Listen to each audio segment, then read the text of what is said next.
The bitter cold of a Montana winter can silence the wilderness freezing life.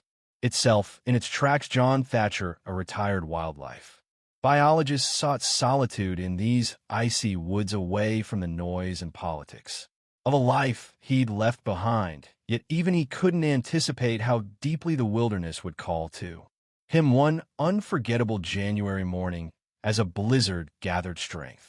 A desperate cry pierced through the silence of the falling snow. John stepped from the safety of his cabin into the unknown, driven by instincts honed from decades spent protecting wildlife. What he discovered in the heart of the frozen forest wasn't just a test of survival, it was a profound encounter with trust loss and the fragile bond between human and animal. How far would you go to answer nature's call for help? Join us as we uncover this astonishing tale of compassion, courage, and the miraculous journey that begins when one man reaches out to help a creature in need and changes both their lives forever. Before we start, hit the like button and make sure to subscribe if you haven't, and hit that notification bell so that you won't miss any new stories. The January wind howled through the pines, driving snow in swirling eddy across the frozen landscape of northern Montana. John Thatcher pulled his worn flannel jacket tighter beneath his heavy winter coat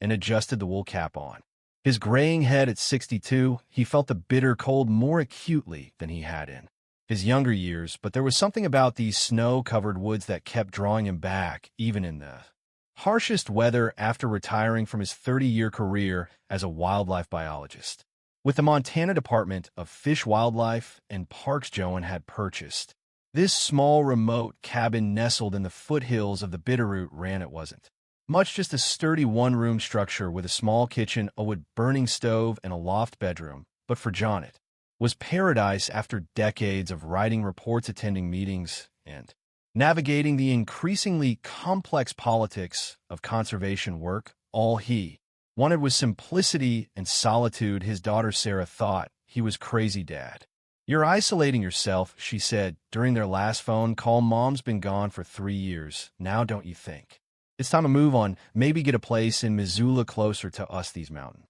winters are too dangerous for someone living alone." John had chuckled at that. Sarah, ever practical, couldn't understand his need for this place. Her mother, Eleanor, would have understood. Ellie had been the one who taught him to appreciate the quiet voice of the wilderness, to listen to the rustling leaves and the distant calls of birds. She'd been the one who'd stayed up with him night after night as he struggled with the ethical complexities of his work, the balance between conservation and human needs, between preservation and progress. "The wilderness doesn't lie," she told him once as they sat on their back porch in Helena watching snowflakes drip down in the moonlight. "It just is." And there's comfort in that now. As John trudged through knee snow along what was usually a path near his cabin, he thought about Ellie's words. The wilderness didn't lie, but it did conceal. It held secrets beneath its pristine white blanket, and behind the curtains of falling snow, it whispered truths to those patient enough to listen. And that's when he heard it, a sharp distress cry that sliced through the usual muffled silence of the snowy forest. It was high-pitched and desperate, unlike anything he'd heard in these woods before. John paused, his breath forming dense clouds in the frigid air. As he listened intently, the snow falling steadily around him, there it was again. The sound seemed to be coming from the thicket of aspens about 100 yards off the trail. Without hesitation, John veered off his path, pushing through the deep snow as he made his way toward the source of the cry, his boots sinking with each laborious step. As he approached the aspen grove, the cries grew more distinct, and John's experienced ear recognized them as the distress calls of a young bobcat. His heart quickened. In his 30 years as a biologist, he'd encountered bobcats numerous times, but they were typically elusive creatures, masters at avoiding human contact, especially in winter when food was scarce and survival took precedence over everything else. He moved more cautiously now, careful not to make sudden noises. As he reached the edge of the grove, he stopped, scanning the snow-covered area. The desperate mooing was clearer now, and John's gaze fell on a small, tawny form huddled next to a larger, motionless figure, half Buried in snow about 20 feet away, John's breath caught in his throat. A female bobcat lay on her side, her tawny fur matted with blood that stood out starkly against the white snow, one leg clearly caught in a steel snare trap beside her.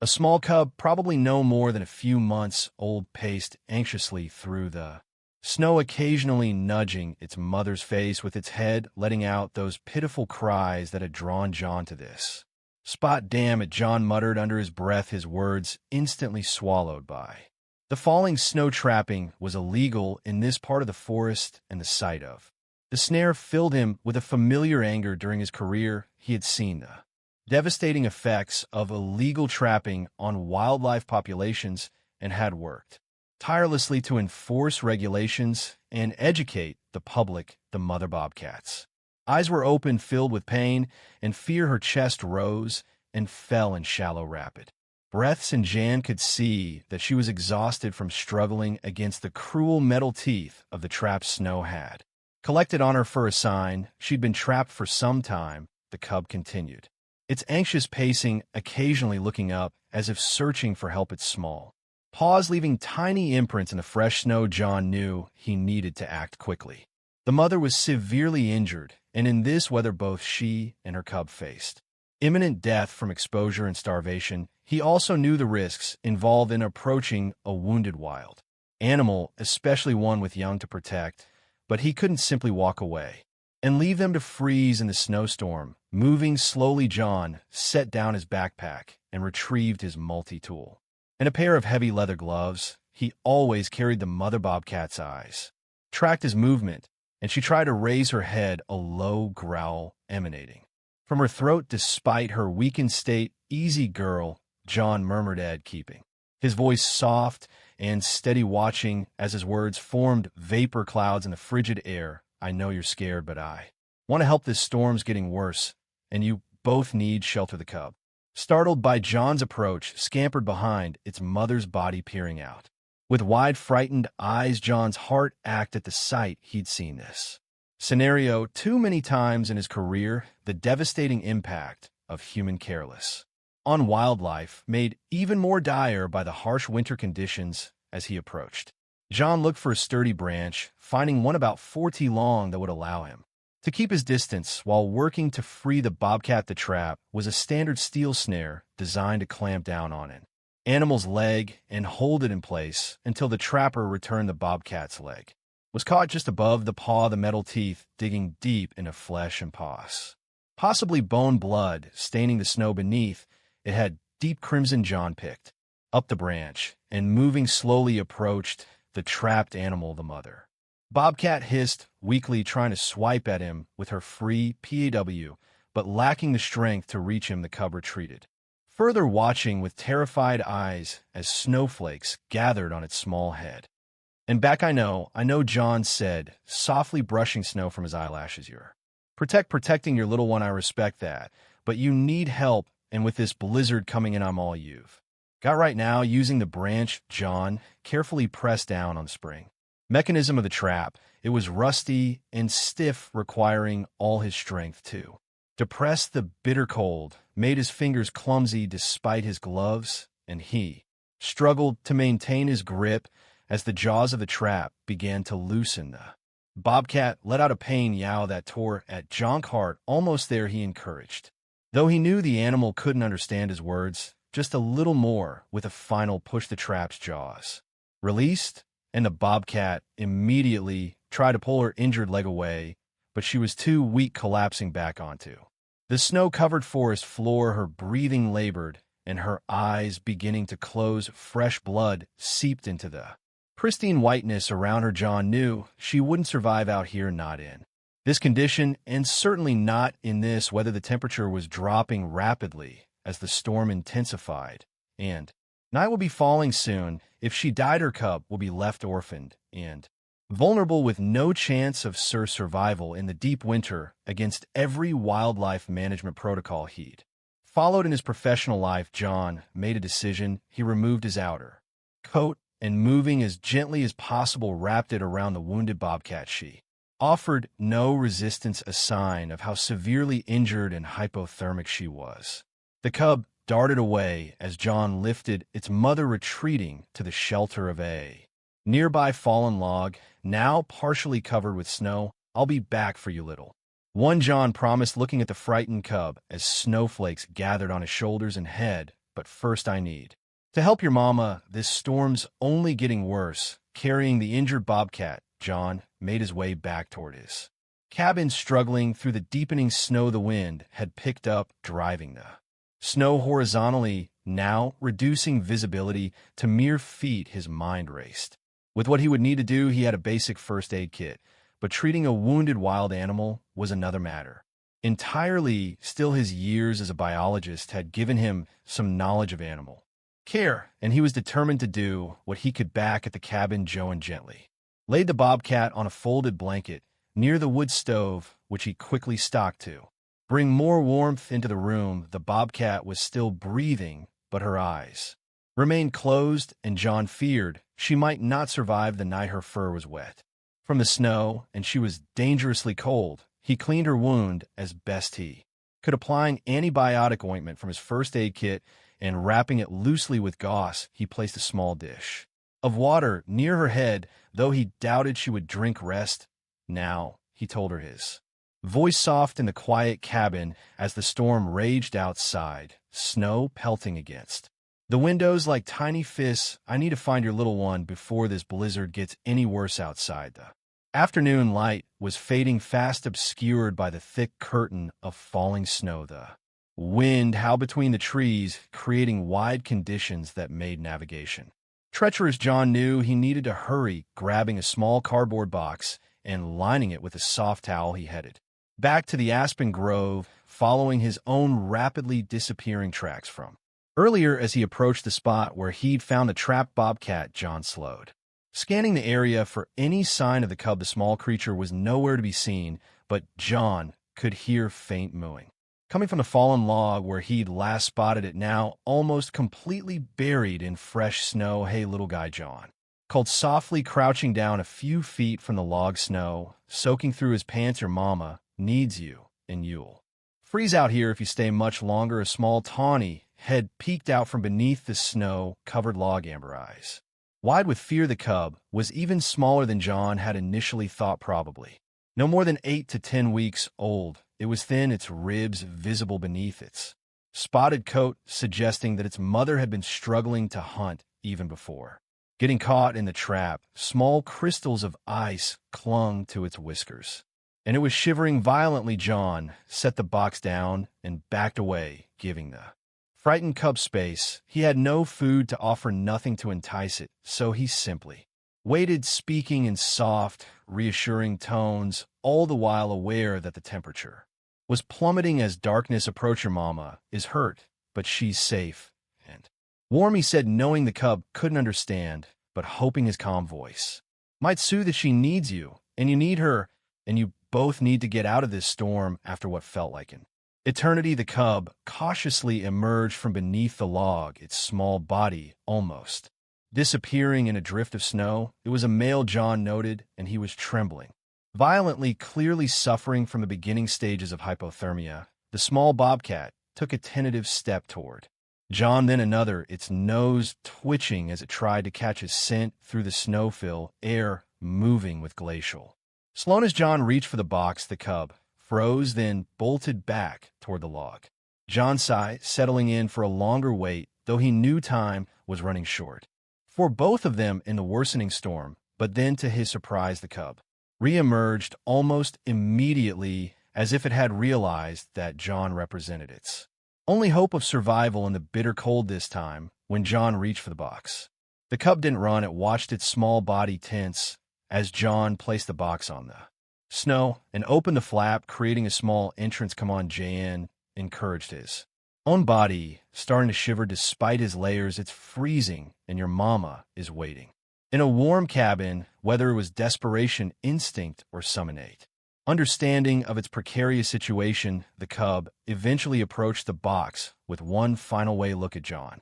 It darted inside, curling up in the corner of the makeshift carrier. John carefully closed the flap, leaving it loose enough for air, but secure enough that the cub couldn't escape during the Difficult walk back to the cabin. Good job, little guy, he said, relief washing over him as he picked up the box, shielding it from the worst of the snow with his body. Let's get you home before we both freeze solid out here, as John carried the box back to his cabin.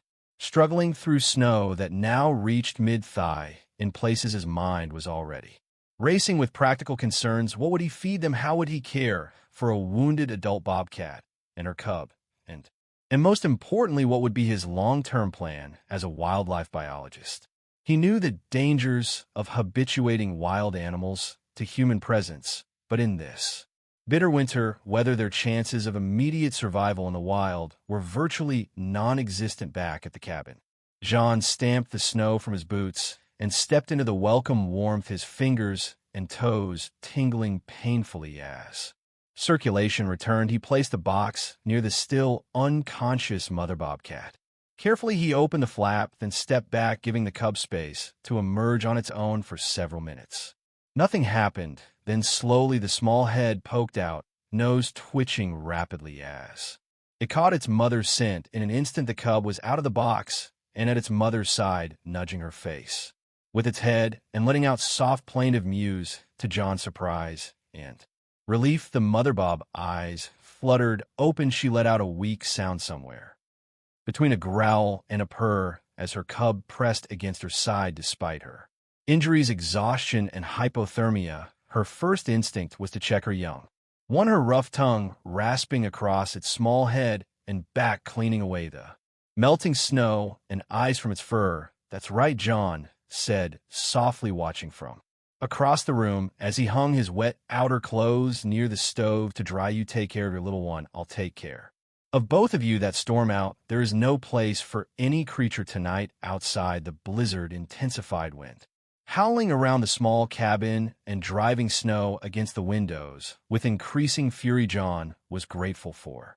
the substantial wood pile he kept stacked against the cabin wall, protected by an overhang. He'd need to keep the fire burning hot all night to ensure the bobcats, especially the CB, could regain their body heat. That night, John slept in his armchair, not wanting to disturb the bobcats by climbing the ladder to his loft bedroom. Several times he woke to add logs to the fire, the cabin creaking and groaning against the force of the winter storm. Each time he checked on his guests, relieved to find both still breathing, the cub curled tightly against its mother's side, both of them finally warm despite their deal in the pale light of dawn. John was startled awake by a soft sound. The snow had stopped falling and a hushed silence had descended on the world outside, the kind that comes only after a heavy snowfall. The mother bobcat was attempting to stand, though her injured leg buckled under her weight. The cub was at her side, seeming to understand her distress.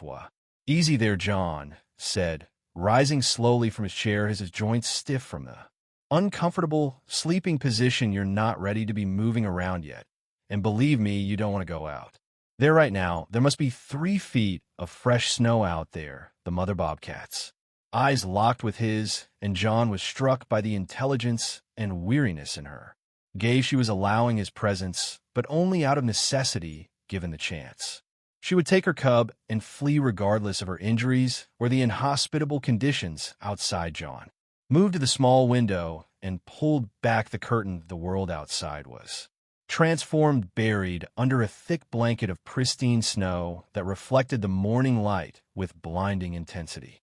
Drifts had formed against the cabin wall, reaching nearly to the window sill. The temperature on his outdoor thermometer read 15 degrees below zero, deadly cold for an injured animal and her young cub. You wouldn't last an hour out there, John said, turning back to the bobcats. Not in your condition and not in this cold. John knew he needed to establish some trust if he was going to help them. He moved to the small kitchen area and retrieved some leftover venison from his refrigerator.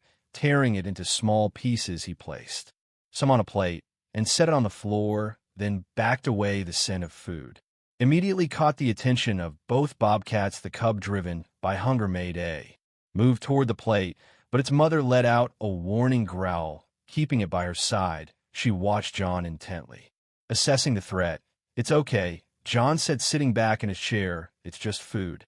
You both need to eat, especially now. You need energy to stay warm after what seemed like an eternity. The mother bobcat gave a subtle nod, and the cub bounded forward, attacking the venison. With desperate hunger, the mother watched, her eyes still fixed on John, still too weak to join her young one. John tore off another piece of venison in and, moving slowly, placed it within reach of the mother. She sniffed it cautiously, then accepted it, eating with obvious effort but clear hunger. That's it, John encouraged. You need your strength. It's going to be a long winter for all of us. Over the next several days, as the temperature outside remained dangerously low and the snow continued to pile up, with each passing storm, a cautious routine developed. John provided food and water, cleaned and redressed the mother's wound, and gave the bobcats as much space as possible in the small cabin. The mother's condition improved gradually. She began to put weight on her injured leg, though she still limped heavily. The cub grew more energetic, exploring the cabin when it thought John wasn't looking, though always staying within sight of its mother. Jan found himself talking to them, sharing his thoughts and memories as he went about his daily tasks. He said one evening as he prepared his own dinner, the wind once again howling outside as another storm rolled in. Ellie would have loved this. She always had a soft spot for the wild ones, said they were misunderstood, just like me. She loved winter too, said it revealed the true character of things, stripped down to their essence. The mother bobcat watched him from her spot by the stove, her amber eyes unblinking. Sometimes John felt like she was actually listening, understanding not his words, but perhaps the emotions behind them. As the days turned into weeks and January gave way to February, the bitter cold began to moderate slightly. The sun shone more frequently, and during the day the snow began to melt and compact, though the nights remained frigid. John knew he needed to make a decision. The mother was recovering, but the winter was far from over yet. Keeping them in the cabin indefinitely wasn't an option either. They needed to remember they were wild creatures. The solution came to him as he was clearing snow from around the cabin. One relatively mild afternoon, about 50 yards from the main structure, there was a small shed he used for storage. It was weatherproof and secure, with a small window that could be left open enough for the bobcats to come and go as they pleased once the mother was stronger. Over the next day, John cleared the shed of his tools and supplies, replacing them with soft blankets and a sturdy wooden box that could serve as a den. He installed a small battery-operated heater that would keep the temperature just high enough to prevent freezing. He left the door ajar and created a path of food leading from the cabin to the shed, hoping the bobcats would follow it. To his surprise, they did. The mother seemed to understand his intentions, leading her cub along the path of food and into the shed. John watched from a distance, feeling a strange mix of relief and sadness as they disappeared inside. It's for the best, he told himself, closing the cabin door against the evening chill. They need to remember they're wild, even if this winter makes it hard for all of us for the next several weeks. As winter maintained its grip on the mountains but slowly began to loosen, John continued to provide food, leaving it just outside the shed and then gradually moving it farther into the woods. The mother bobcat's strength returned more each day, and John often spotted her hunting small prey in the snow near the shed, teaching her cub the skills it would need to survive. Once spring arrived, then came a series of warmer days in late March when the snow began to melt in earnest, revealing patches of earth and the first tiny green shoots pushing up from the soil. One evening, as John approached the shed with his usual offering of food, he paused, sensing a change. The shed door was open as he'd left it, but there was no sign of the bobcats setting down the food. Jan cautiously peered inside. The blankets were empty, the makeshift den abandoned for a moment. Panic gripped him. Had something happened to them? But then he noticed the small tracks leading away from the shed and into the woods, clearly visible in the patches of remaining snow they had left on their own. The mother, finally strong enough to return to the wild with her cub, and the weather finally mild enough to give them a fighting chance. John stood there for a long time, watching the darkening woods as the last light of day filtered through the trees, turning the melting snow into a tapestry of gold and blue. Shadows. A part of him had known this day would come, had even worked toward it, but He still felt a profound sense of loss. The Bobcats had filled a void in his life. He hadn't fully acknowledged the emptiness left by Ellie's passing, by his retirement, by the gradual distancing from his daughter and her family goodbye.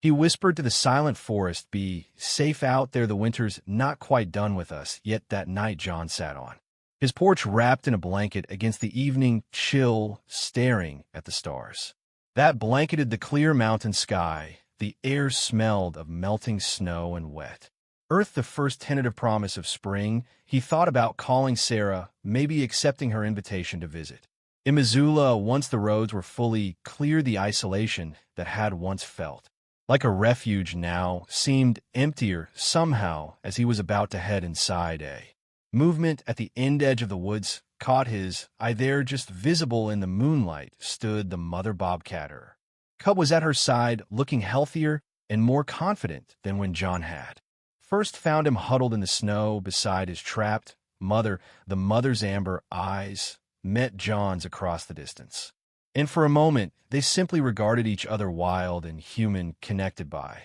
an unlikely bond forged in the crucible of winter's harshest days. Then, with a flick of her tail, the mother turned and disappeared into the darkness, her cub following close behind, their paws leaving delicate prints in the patches of snow that still lingered between the trees. John smiled, feeling a warmth spread through his chest despite the cool night air. They hadn't forgotten him, hadn't simply vanished without acknowledgement. In their own way, they had come to say goodbye. The following morning, John called Sarah. "I've been thinking," he said. When she answered, "Maybe I could come down for a visit once the snow melts a bit more. I've got some stories to tell you and the kids." Really? Sarah's surprise was evident in her voice. "What brought this on? I thought you were hibernating up there until summer." John looked out his window at the woods where the bobcats had disappeared, at the melting snow revealing the first hints of new life beneath. "Let's just say I had some visitors that reminded me of something important. Family matters, even when we're different from each other, and sometimes the coldest winters can bring unexpected warmth." After hanging up, John put on his jacket and cap and stepped outside. The morning was bright and crisp, the forest quiet except for the occasional drip of melting snow and the calls of birds returning from their southern migrations. John set off on his usual path, but with a lighter step than he'd had in years. He knew he might never see the bobcats again. They would resume their secretive lives in the wilderness, the cub eventually growing and perhaps having young of its own. But something had changed in John. Some hard shell of isolation cracked open by his encounter with the wild mother and her cub, by the shared struggle against the bitter cold and driving snow of the Montana winter. As he walked, John thought he caught a glimpse of tawny fur among the trees, a flash of amber eyes watching from the undergrowth. It might have been his imagination, a wish given form by hope and memory, or perhaps it was real. The bobcats keeping a protective eye on the human who had once protected them when snow and ice had threatened their survival. Either way, John lifted his hand in greeting, a smile crossing his weathered face. "Thank you," he said to the watching woods, to the memory of Ellie, to the wild creatures who had briefly shared his life during the long cold winter. "Thank you for reminding me what matters." And somewhere in the forest, a mother bobcat led her cub through the dappled shadows and melting snow, teaching it the ways of the wilderness, the lessons of survival. But perhaps she also taught it something else, that sometimes, very rarely, the boundary between wild and human could be crossed with trust and compassion, creating connections that defied the harshest winter and enriched both worlds. As spring gradually reclaimed the Montana mountains, those connections remained invisible but enduring, like the faint tracks of a bobcat in melting snow, gone with the next warm day, but never truly erased from the landscape of memory and heart.